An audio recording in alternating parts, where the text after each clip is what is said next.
Lundi, alors que la planète football connaît un véritable séisme avec la création de la Super League, un de ses 12 fondateurs décide de limoger son entraîneur. On parle des Tottenham Hotspur et de José Mourinho.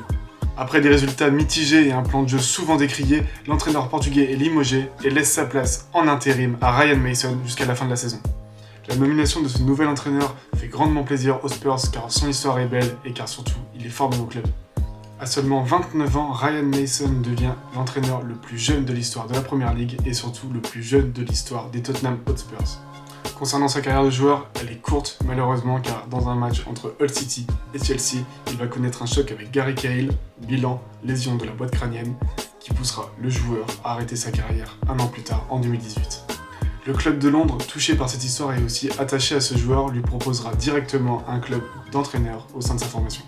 D'abord entraîneur des U19 pendant quelques mois, il sera ensuite promu au développement des jeunes de U17 à U23 au sein du club.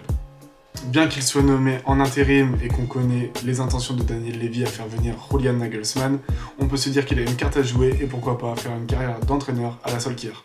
Néo, entraîneur anglais, a eu un test très vite ce mercredi à 19h en affrontant les Saints de Southampton. Un match compliqué, un match piège où les Saints sont là clairement pour jouer le maintien et doivent prendre des points. De son côté, Tottenham est 7ème, joue pour les places en Europa League et n'a surtout pas le droit à l'erreur.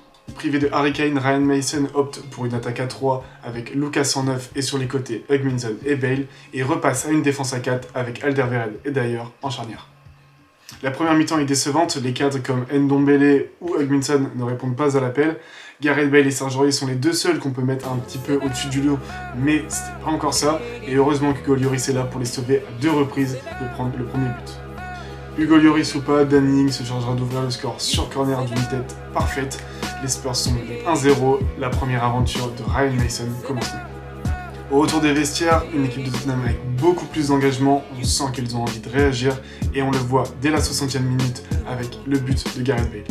Le but de Bale n'est pas anodin, Ndombele est beaucoup plus présent, Lo Celso récupère des ballons et distribue, Son se montre, on a un Tottenham plus en forme et surtout plus en jambes. En toute fin de match, alors que Ryan Mason est en train de perdre ses 2 premiers points, les Spurs se voient attribuer un penalty transformé par Hugminson.